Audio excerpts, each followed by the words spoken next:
Hello bachcho, let's see this question, and the question says, a scientist develops a new drug and finds out that when it is administered in humans, there is a substantial increase in the volume of urine produced. When ADH or vasopressin administered at the same time, the volume of urine returns back to normal. Which hypothesis best fits this observation? The new drug, option A, blocks the receptor for ADH in the collecting tubule of the kidney. Option B, blocks the release of ADH from pituitary. Option C, mimics the action of ADH, and option D, decreases blood pressure. हमारा question यहाँ पर ये पूछ रहा है कि scientist ने एक नया ड्रग डेवलप किया है। जब वो दिया जाता है ह्यूमंस को तो यूरिन का जो वॉल्यूम प्रोड्यूस होता है वो बहुत ही ज्यादा हो जाता है, और जब ADH या फिर वैसोप्रेसिन उसके साथ दिया जाता है तब जो यूरिन का वॉल्यूम होता है वो नॉर्मल हो जाता है। कौन सा ऐसा हाइपोथेसिस है जो कि इन ऑब्जर्वेशंस को फिट करता है?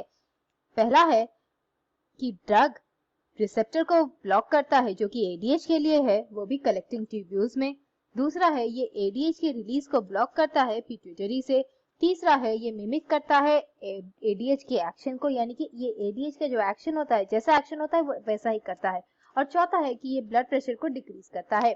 कि कॉन्सेप्ट इस क्वेश्चन के लिए ये रहेंगे कि ADH या वैसोप्रेसिन, ADH जिसे ये भी कहा जाता है कि ये एंटी डाययूरेटिक हार्मोन होता है, उसका रोल क्या होता है और ये कहां से सिक्रीट होता है, इसका नाम एंटी डाययूरेटिक हार्मोन क्यों है और इसका बेसिक फंक्शन क्या है, और ये कैसे हमारे ये नए ड्रग के साथ रिलेटेड है। ADH या फिर एंटी डाययूरेटिक हार्मोन जो होता है वो रिलीज होता है हमारे बॉडी के पिट्यूटरी से, यानी कि ये पोस्टीरियर पिट्यूटरी से रिलीज होता है, लेकिन ये एक हाइपोथैलेमिक हार्मोन से हो, और ये हाइपोथैलेमिक हार्मोन सिंथेसाइज होता है हाइपोथैलेमस से, लेकिन रिलीज होता है पिट्यूटरी से, क्योंकि ये हाइपोथैलेमस से पिट्यूटरी एक्सोनली ट्रांसफर हो जाता है और पिट्यूटरी ही इसे रिलीज करता है।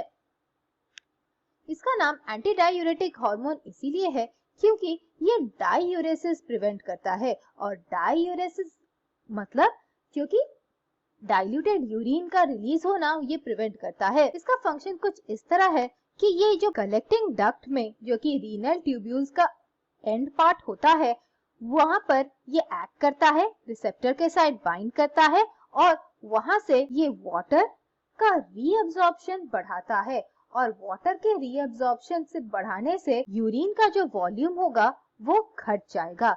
यानी कि जब वाटर रीअब्जॉर्ब हो जाता है तो जो फिल्ट्रेट ट्यूब्यूल से पास होकर यूरिन होता है वो कम डाइल्यूटेड हो जाता है, और इसी तरह से यूरिन का वॉल्यूम डिक्रीज हो जाता है। हमारे क्वेश्चन में ये दिया गया है कि जो नया ड्रग है वो डाइयूरेसिस कर रहा है, और डाइयूरेसिस यानी कि ज्यादा डाइल्यूटेड यूरिन प्रोड्यूस कर रहा है, जिसकी वजह से हमारे बॉडी में कई सारे अमाउंट का वाटर लॉस हो रहा है। और इस जब ADH या फिर वैसोप्रेसिन इसके साथ दिया जा रहा है तब ये यूरिन का वॉल्यूम नॉर्मल हो जा रहा है।